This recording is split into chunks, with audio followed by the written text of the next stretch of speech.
is the consent agenda for the minutes of the April 26th meeting. I'll make a motion to accept these as presented. Is there a second? Second. Any further discussion? All those in favor signify by saying of aye. Aye. All those opposed, same sign. Motion passes. Okay, second thing on the agenda, we've got some modified stuff now, financial information. But we've got two different sets of reports now. We have the basic districts, which will be downtown, industrial park, the consolidated, which is the combination of, it used to be the East End and the Gateway, and we've added now the mall, which is the Junction, and the hotel TIFs. Those are all one bundle. We've also got a second bundle, which will be the residential TIF, which is the Lexington Village. So when you look at your reports, I'm going to start to give you, change the order, put the summary on the front of it, and that gives you kind of a summary of all the different funds as to what money we have, we've spent so far this year in that district, what's the pending amount, and then what's available left to be used. And then break it down each one. We've added some new columns here. One, we added a column with resolution number and also a check number. For us to better track, we've had a few cases where stuff's got fallen through the cracks. Nothing intentional, but it's just the fact that, so we're trying to track down their pay. When they get down to paying it, after us, it goes to the Board of Works, gets through by Board of Works, and it gets paid. So in some cases, if we have something where they're waiting on a resolution to be done or whatever, and we didn't do a resolution, we had a few things that have come in at the time of the meeting, we've approved it, no resolution, so it sits there dead on arrival until we find it's missing. So anyway, that's kind of the new format. You'll notice that you got that, depending, you've got one of them that already has a resolution number to it, so it'll be moving to the Board of Works soon for the next month's bank statement. Then you'll notice the same thing, so you go back a little further, you'll have the new Lexington Village stuff, and that has the same basic setup, but in this case, you've got a construction fund. These are all different checkbooks we have.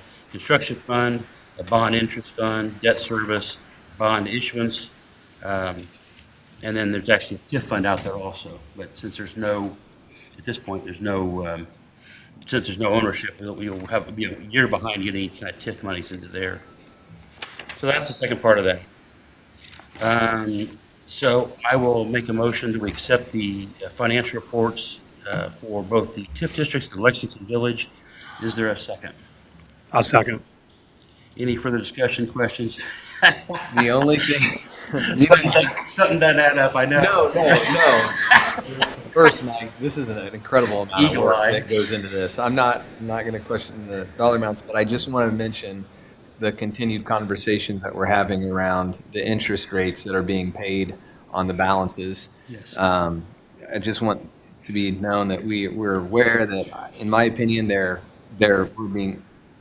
interest that we're being paid isn't the level that it should be, and that the recommendation has been made, and I think Dave was going to do a little work with Dwayne, but that we go back to Horizon and ask for a higher rate of interest on all accounts across the board, and something that would be that would make sense right now, given where interest rates are. Right. So I just want that captured again so that we don't forget.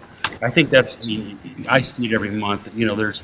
We added some new accounts, and they did not put us in the same level. They have what they call a money market fund account, and they have a premium something account. And you can even notice on the new consolidated page where it shows that we were going from $1,000 a month down to $32. Part of it was shifting funds from one. Then we brought the two, the East End and Gateway, together, but then they changed the fund to where we went from 1.5% interest to like 0.06% interest, which was kind of nutty. I know Dwayne's checking it out, but they say it kind of brings to our attention the value of money, especially in the Lexington Village funds. We need to maximize that because we've had some setbacks with the infrastructure starting late. So we're going to have, they're not going to build houses until they get the infrastructure done. You don't get any property taxes until the houses get built. a year after that, actually. So we really need to make sure that we can maximize, while that money's sitting there, that we're maximizing that stuff. So I agree. Okay. Okay, all those in favor signify by saying aye. Aye. All those opposed, same sign. The motion passes. Okay, next on the new business, we've got the annual taxing information. Not very exciting, but what we basically do every year is we notify all the taxing districts. And you'll see back there that there's all the different TIF districts, and then we notify those organizations that are taxpayer or taxing units within that district. So you can have the school corporation, which would be Logansport, Lewis, Cass, which it is, the township, you have the library, city of Logansport, Cass County, council, government, and it varies by each one. So each of those, basically, a number of years back, I'm saying 3 years, 4 years ago, we weren't having a project. So instead of us taking money and keeping it in a piggy bank, we gave money back to the taxing units. We gave money back to the schools and the government to say, hey, go use it on something else because we don't have projects. Then all of a sudden, the fire hose came out, and we've been getting economic development projects like nuts for the last 2.5 years. So this is notifying them that this year there is no pass-through. We're going to take our share, and the pass-through is gone for sure. But they get notified every year saying, just to understand that we're taking this share of these pieces within that TIF district. Make sense? No? Yep. If anybody cares anymore, just ask. We would give you more explanation. So anyway, that is just basically the informational piece. Those have been sent out. Those are due to be sent out by June 15th. We've got them out a month early, so everybody will be happy there. All right. Next on the agenda is the East End Gateway outstanding payments. And what's happened here is when we moved from the East End and Gateway funds to the consolidated, there were a few motions we made saying it should come out of this fund or that fund, and they have not all been processed through the pipe. So this basically says if anything comes before, even though we've approved, I mean, they actually set that consolidated fund up years ago, but we approved to start using that combined district.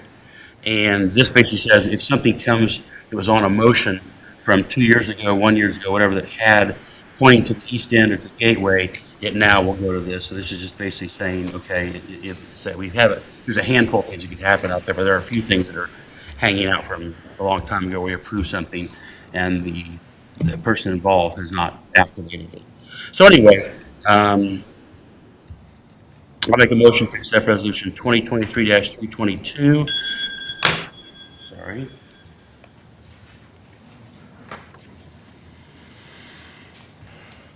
All right. Motion 2023-322, and that is the resolution to move the East End TIF fund and the Gateway funds to the consolidated fund. Is there a second? Second. Any further discussion or any further understanding needed? Anybody? It's basically a funnel to bring in if anything happens in the past, comes to here. And we've already set up the checking accounts and things, so. All right, all those in favor signify by a sign of aye. Aye. All those opposed, same sign. The motion passes. All right, next we move on to the Riverside Park Race Street parking lot construction project. Mr. Cuppy. All right, I'm very excited about this request. It's a Riverside site. We talk about this periodically. When I have a request, I like to look at what did we have, what do we currently have, and what could we have. As Bob knows, what we used to have was a retired, this is a nice word for it, water plant down there. Luckily, they took the initiative to demolish it.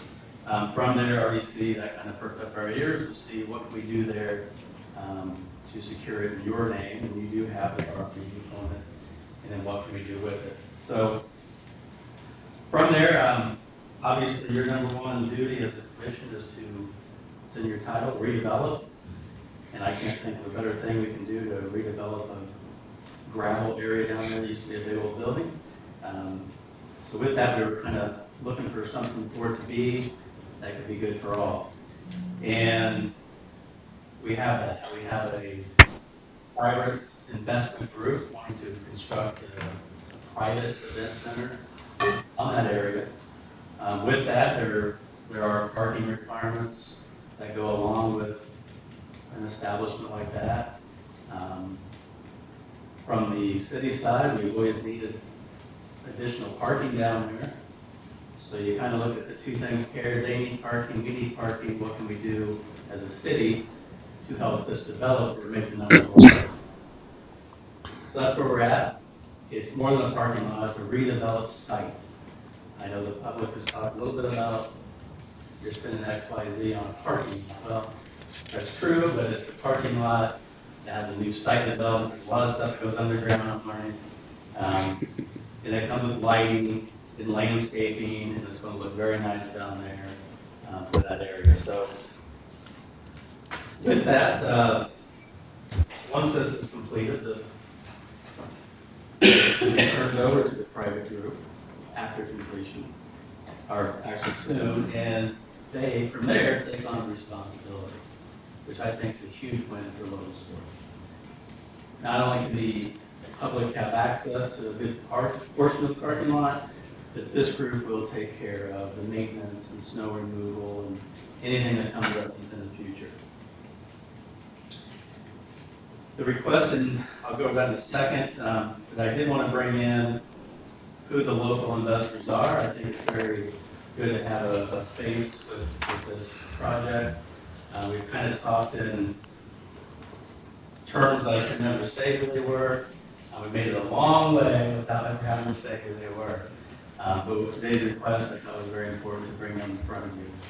We have 5 families, 5 couples that are part of this. Some are here today. We have Matt and Katya Swisher. Back behind me, we have John Michael and Amy Price. John Michael's very aware of his position here. To date, as you know, he has not voted on anything. You're probably wondering why is he not voting on this stuff, but we've maintained that separation. We have Sean and Becky DeWitt. Becky's behind me. We have Matt and Jimmy Llewellyn.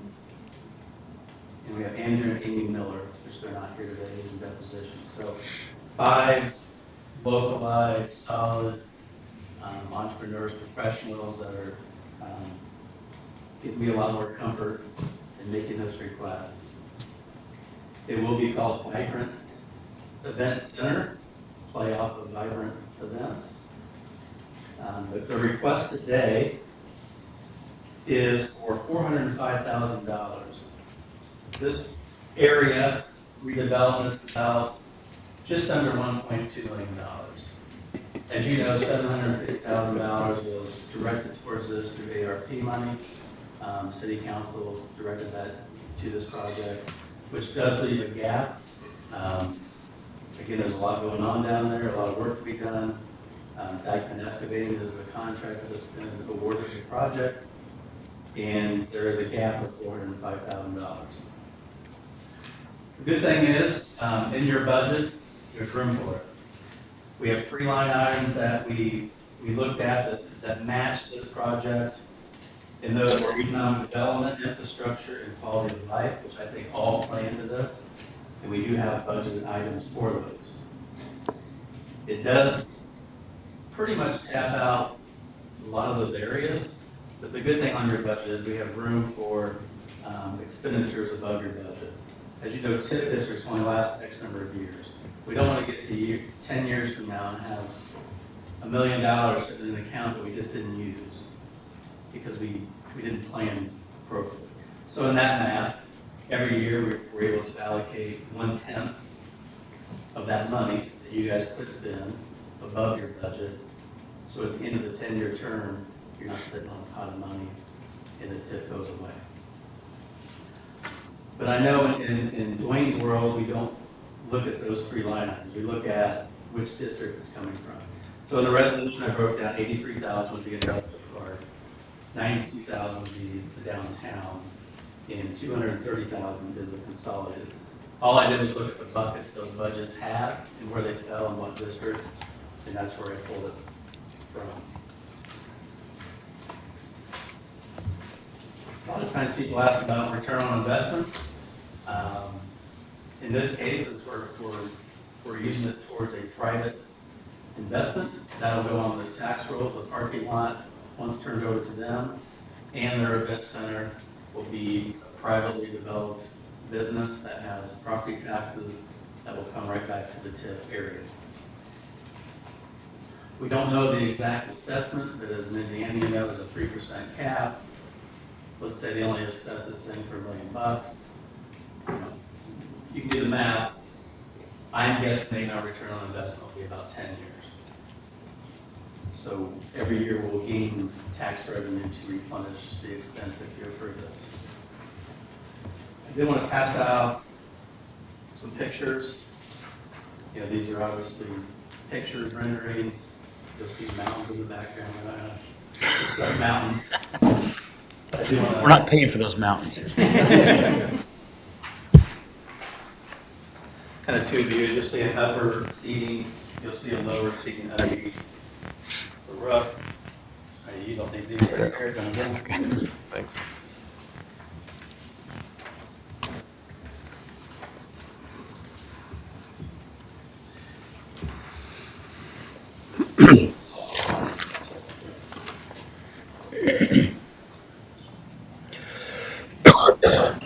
This has capacity of 400 plus. Right now, we're working on an agreement through Kelly Lehman and their attorney Andrew Miller. Once we convey this property to we get in return, basically, they're going to construct a multi-million-dollar event center. They'll have a tax base and seating of 400 plus that I think, and hopefully you think, is greatly needed in Logansport. The numbers I am aware of, it's on their side only, not what we've done. We're right at $3 million, just under $3 million to my knowledge. So you can see the financial impact this could be. As far as what I could do for commerce, right now people are not, for the most part, having a lot of weddings in Logansport. We don't have a lot of venues for this size. With that, they travel out, they spend their money out, they stay in hotels out, and we don't get the revenue. So the ancillary economic impact that this could be, I think, is very immense. I don't have those numbers for you. But the multiplier is huge as far as who they'll employ, what these people will spend, what they do in town while they're here for the weekend, and the hotel revenue, which gets redirected back into tourism. I just see this as a complete win-win, and the fact that we need to construct a parking lot anyway. So we can do it in conjunction with them, bring this investment, turn it over to them, they can maintain it. And it provides this event center that we lack currently. So my proposal is, my request is for about $405,000 to fill the gap that we have for this site. When you look at your drawing, Riverside Park is basically off to the right side there. So it's going to be where the water plant got torn down. That's off on the right-hand side. And I say that I think still in negotiation. Backside's river? Yes, so, yes, if you look between the trees there in the picture, the river's behind it there. You've got, and there is plans that at some point the trail would be extended in behind the event center and come back out around. So it'd be on the riverside of the trail. So the trail that's down at Riverside Park now would continue on and go around this, and on the backside, on the scenic side, and then go down. And I said, you know, the vision of a lot of folks is that we continue to develop from this point all the way down to 6th Street. So you continue to have things happening. You know, this would be the foundation of that kind of a thing. You know, but there's no guarantees there. That's just what we're talking about. Also, the parking lot. You know, it's still in, I think, the final negotiations, but I think last time I heard there would be like 40 spots designated for Riverside Park. And then at the same time, if the if the lot's not being used by them for an event, they're open to having people using that lot also.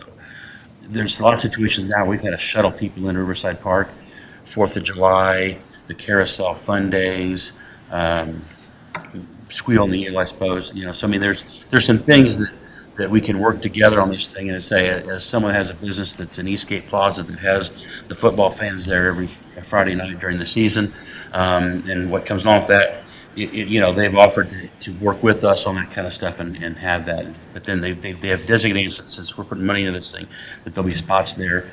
We have recently added some more spots at Riverside down in front of the pickleball courts and that stuff. So there's, so that's part of the plan too.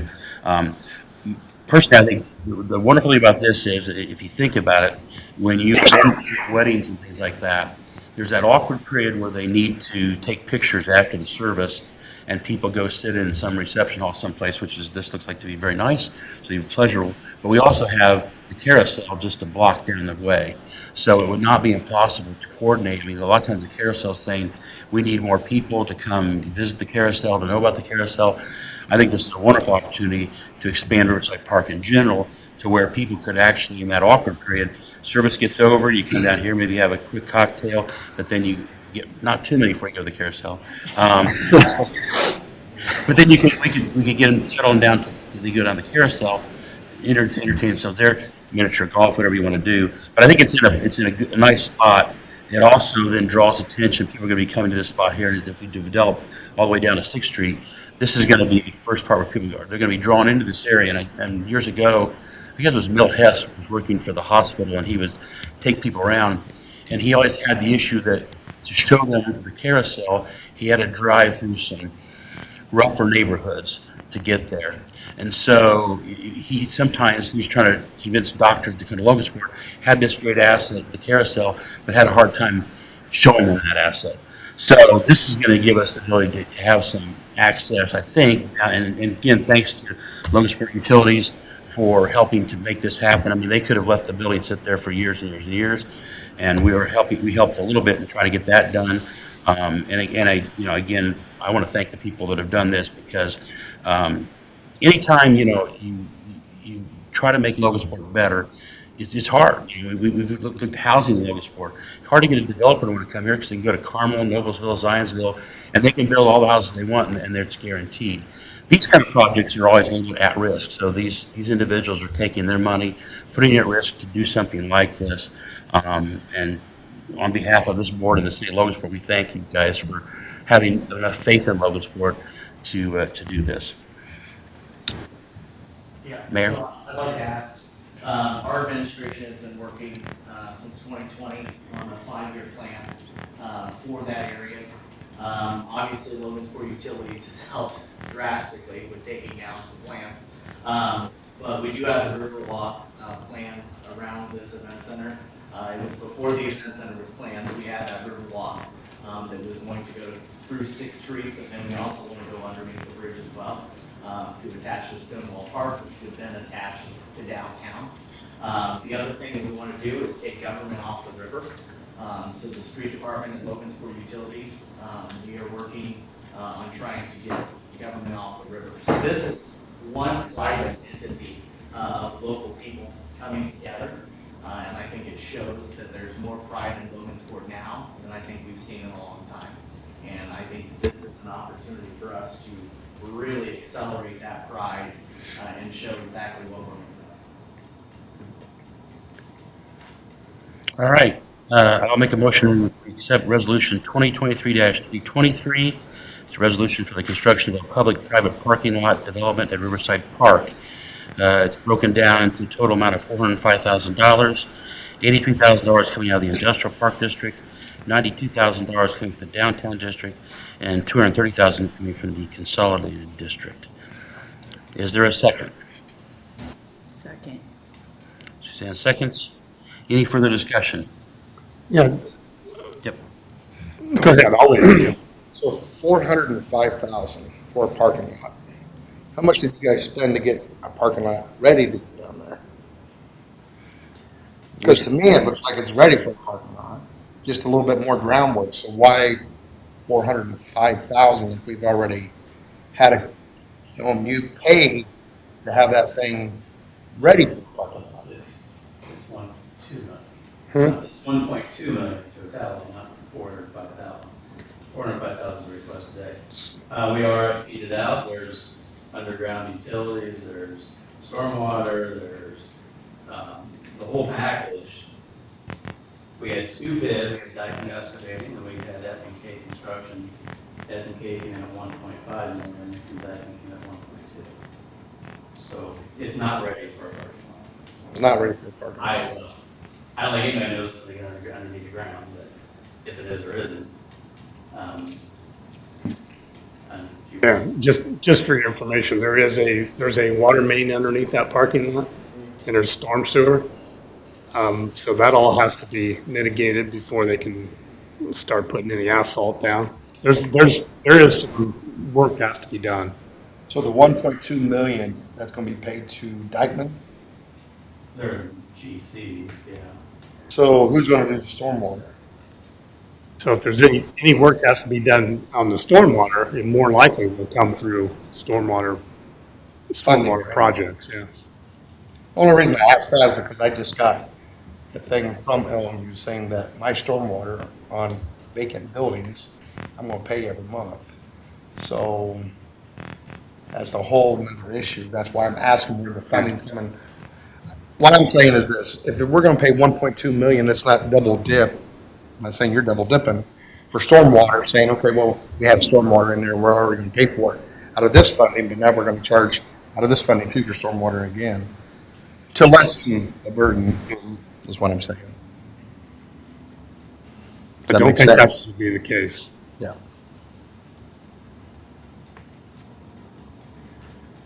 I've been in a couple meetings where there's some discussion about filtration and things, and there's a filtration system they put in at Riverside when they did the pickleball and basketball courts, and they're going to try to use that filtration system as part of this.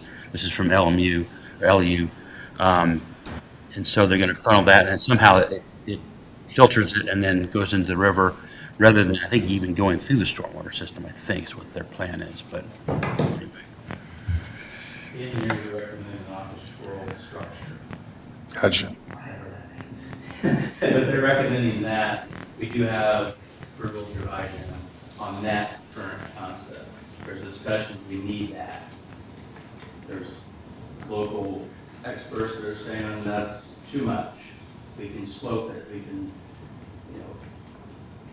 we can filter it through landscaping before it gets to the river. So we're in that kind of, what do we do right now?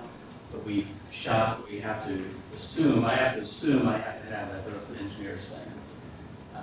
And we have the approval for it through IDM. I guess the only other thing I would say, so they put up this building, they pay this much money, when we're gonna shut them down? Because we have more infrastructure we have to do. We're doing that through town right now. We've done infrastructure in town. Now we got in front of their place, they put all that money in it, we got their sidewalk shut down. That's what I'm saying is, if we do this and we spend this kind of money, I would hope when they get this thing built, they can be open and not interfere with their business. So all of the infrastructure that has to happen in that area needs to be done and over with, is what I'm saying. And so it has to be a plan. Because Yeah. we've just done these sidewalks, and we're redoing the sidewalks 2 years later. If that makes sense. That would be my only thing.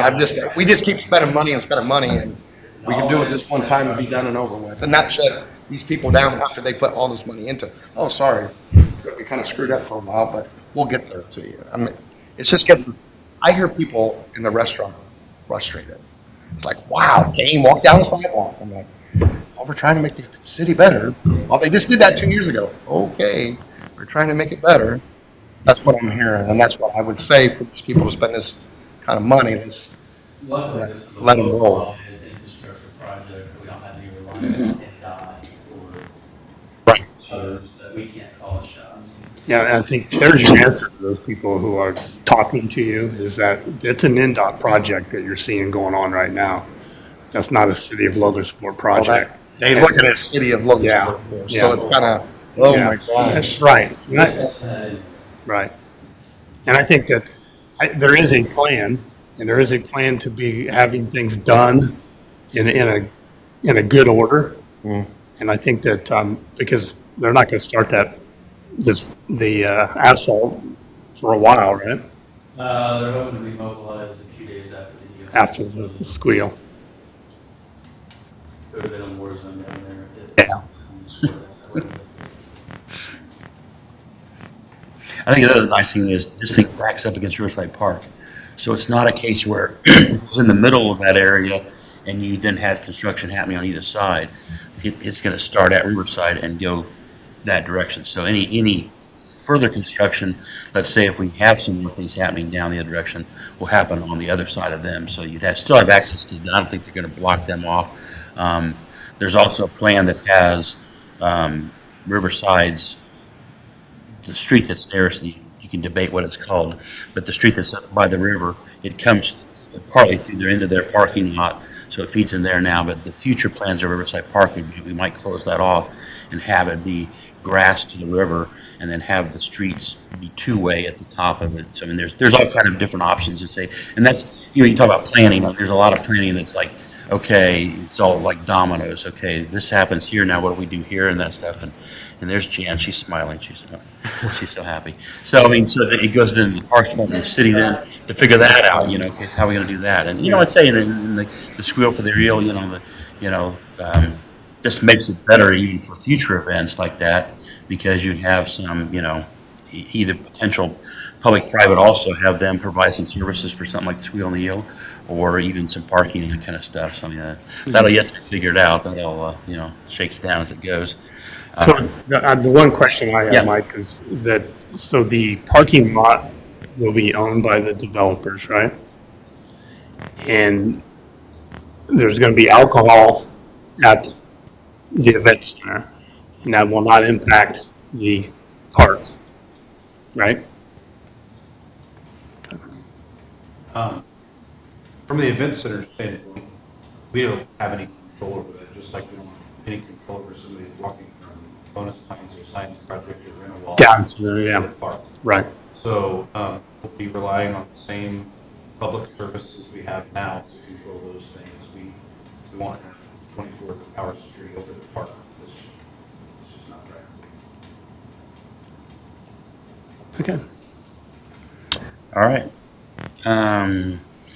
All those in favor signify by saying aye. Aye. All those opposed, same sign. Motion passes. And just a note that I did abstain. Oh, I'm sorry, yeah. Abstain. So now we know. Yeah. Yeah. Makes more sense now. Okay. Moving on. Next is, Mr. Cuppy still with us here? Next topic. Chase Davis purchase. And we've done a lot of things. A while back, we gave the authority to John Michael to negotiate and do some sales agreements and things like that up to a certain number. That number was $700,000. With that, after that, we said, well, there's due diligence, and we've done a lot. We got an appraisal for $752,000, which is good. We've done a lot of site analysis work. We've made sure that we've done all the annexation work that is possible, to make sure we can annex this after the purchase. We have geotech work done, we have wetland studies done, we have environmental study done.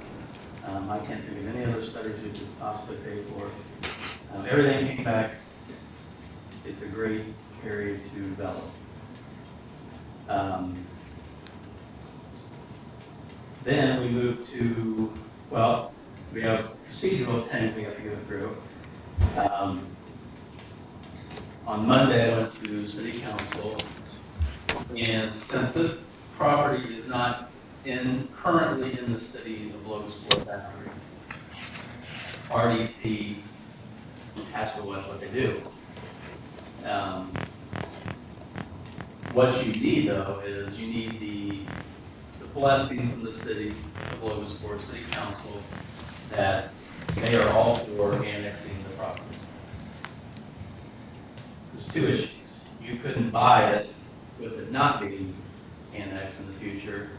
And secondarily, you wouldn't want to buy it if you couldn't, right? You wouldn't want to spend $700,000. So they have moved it forward. The support was there, but they officially will vote on it June 5th. That's how their structure works. They have the committee meetings and they vote for it. So your meeting kind of falls in the middle. So my request to you would be to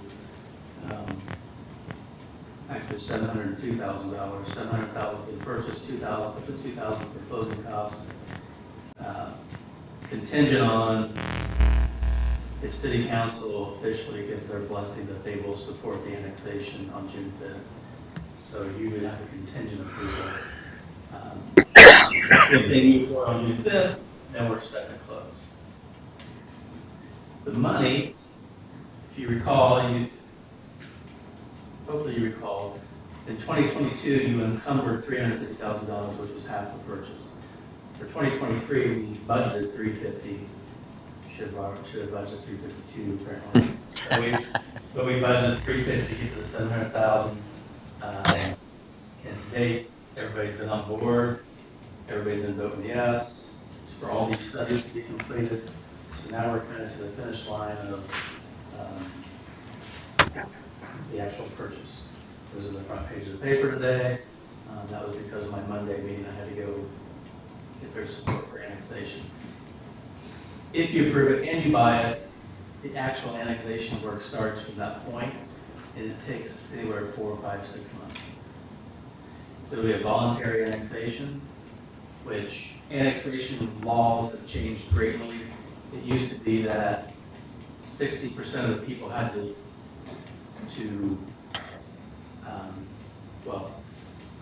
60% had to be in favor. And if they didn't show up as proxy, they were in favor. Now they have to physically show up and support it, which this is the biggest audience we've ever had. But normally people don't come. So I don't think that would be the case. The good thing is we would be the only owner.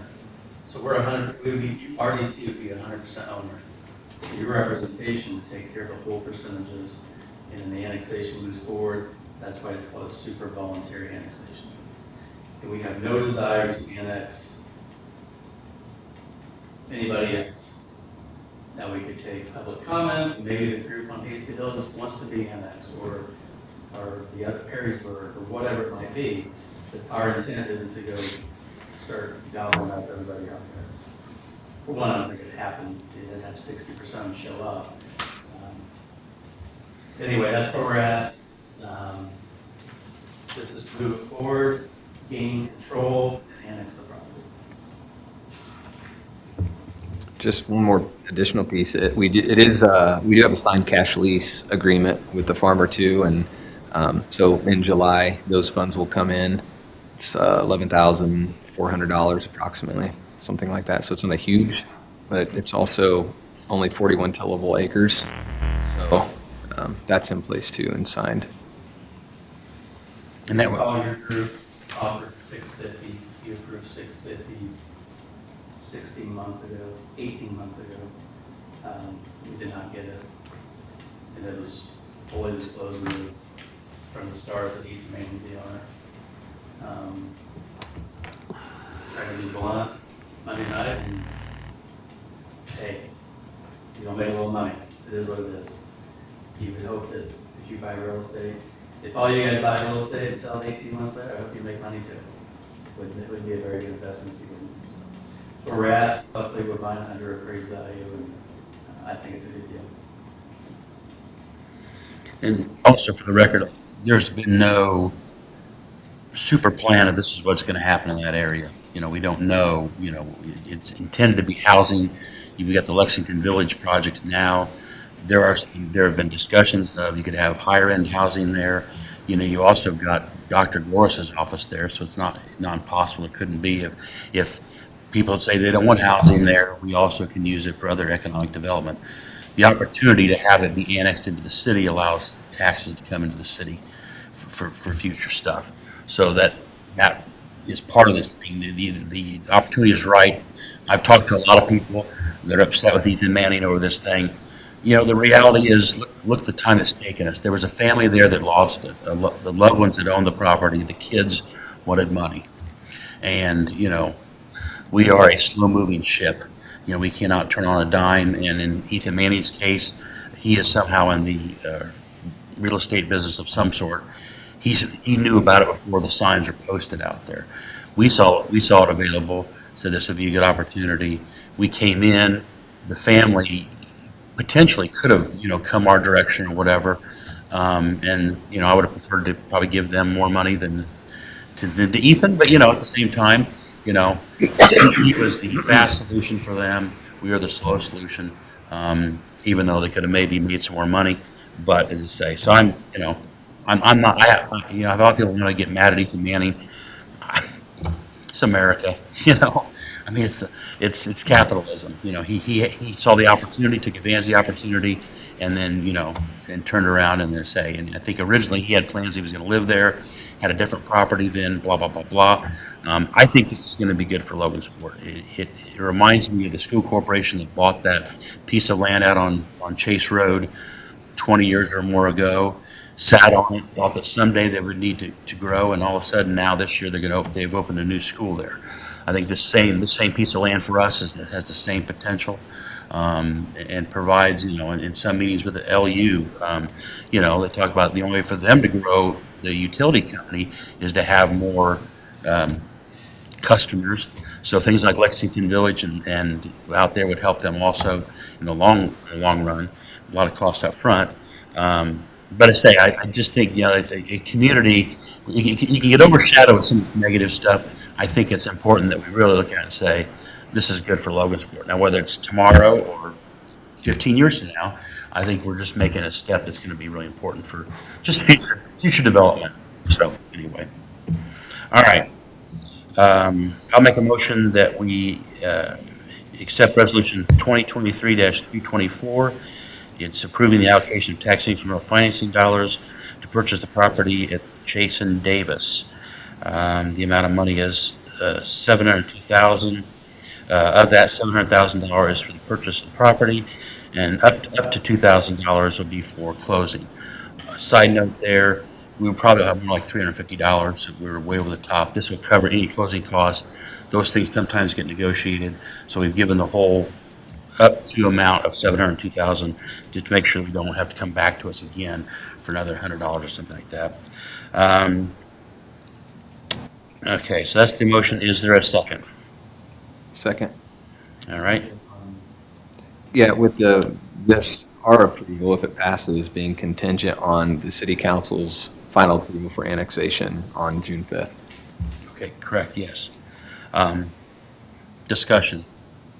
Is the house that's right there, is that going to that'll be annexed in? No? They surveyed that off. It's separate, 2 acres there, came off. That little red house. Mhm. I'd like to say thanks to John Michael. He has worked behind the scenes long hours with Mr. Manning in you know, extending deadlines and you know, the cash land that's been there, that's been for the farmland.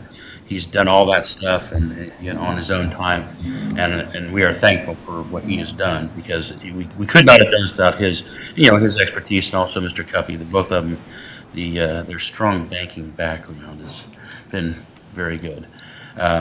People like me are naive. You know, let's just shake hands. It'd be great. But they've done all the legwork, and I say they made sure with all the environmental inspections and wetlands and all that kind of things that we've done the best we can to make sure that this thing can be used by the city in some format, whether it's residential or semi-industrial or commercial or whatever ends up happening to it later. It is something that is of value to the city and allows us to economically grow and add to our tax base. Okay, any other discussion? If not, all those in favor signify by a sign of aye. Aye. Aye. All those opposed, same sign. Motion passes. All right, public comments. Or, I'm sorry, Bill. Bill's comments. A few of you sat through an exit interview for the State Board of Accounts. They wanted us to kind of change the way we did our sidewalk program, facade program, key building program. And they want to run it through a revolving loan program through City Council. So we've had meetings on that too. They passed on their first reading last month to set up this fund.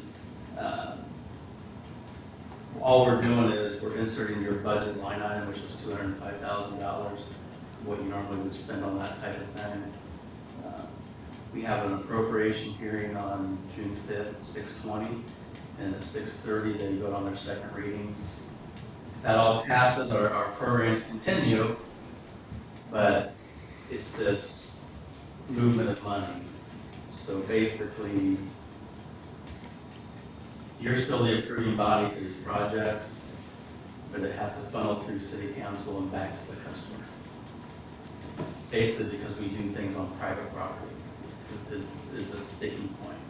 So it's all legit. We went through attorneys on this, and this is a different way to do it, a different way to term it. So you'll still have those authorities to, when I bring in somebody for a $10,000 facade program, you would still make that decision. As of June 5th, I'll let you know if it is officially approved. Then we'll need to get to Dwayne's office to say how How's it going to work? Yeah. And I say, as a small editorial on this thing, it is somewhat frustrating with the State Board of Accounts because the people that came couldn't really tell us exactly why. They'd had some complaints about us providing money for private things like the MSRP, which was down Main Street downtown, things like that. And, they also look at things, into bigger cities where, they've got so many developers wanting to do so many things that isn't that wonderful. I think they don't actually understand Logansport very well because, what we try to do through what we do here on the TIP board is try to get development to happen. And sometimes you've got to incent with money to say, as I mentioned earlier, people put their money at risk to do a project.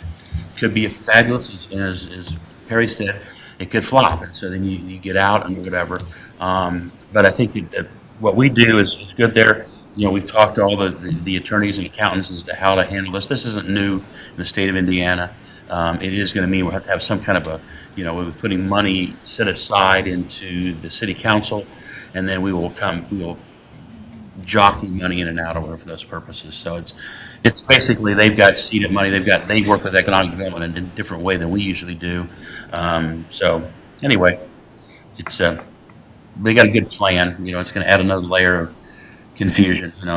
My experience has been here. The more paperwork we have, and we have to give this to this board, and this goes back to this board, and back to this board, and back to this board. Things get lost sometimes, and not, it's not intentionally. I think that the people that we work with in the clerk treasurer's office, and everybody we work with, they do a fantastic job. And you folks who are here, at no pay, do even more you guys are really good bang for your buck. But anyway, I think this it's another. I'm proud that we basically took it on and said, okay, how do we continue to do what we're doing under the guidelines of what the state requires, the mandates. So I'm proud of that. Okay, public comments. I do have a comment. I'd like to thank the City of Logansport and this Redevelopment Commission. Bill mentioned already the purpose of this Redevelopment Commission is to redevelop areas. And through the planning stages of this project, the collaboration you see has been great.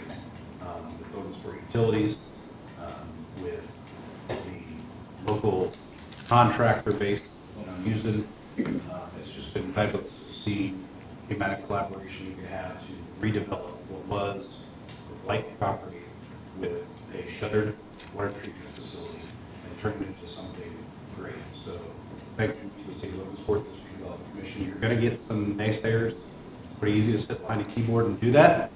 You guys are faces people trying to make a change in this community. And we thank you. It really is about the betterment of Logansport and Cass County. And as I say, there are a lot of folks who I hear from sometimes that are against everything. You know, I mean, it doesn't really matter what it is. It seems to be, you know, you're never right enough or ever, you know, and as say, I'm not saying that we're right 100% of the time, but I do feel like the people that sit on these kind of committees, whether it be this one or other ones in the city, people that are on those things, they have the best interest of Logansport at heart, is what normally is there. That's the common thread. You know, you come in and don't get paid, then people tell you what an idiot you are. So, you know, I get that at home. I don't need to have that. So, anyway, I thank you guys for doing what you're doing. I thank you guys for doing what you're doing. Clerk's Treasurer's Office, I thank you for what you're doing. The mayor, the city council, Parks Department, and else. And, you know, I'm right here taking the slings and arrows for you guys. So anyway, thanks to all. Any other comments from anybody else? All right. Next week, I think we're going to have, or next month, Parks Department's going to be here, June 28th, for a regular meeting. We are adjourned. Thank you, folks. Thank you.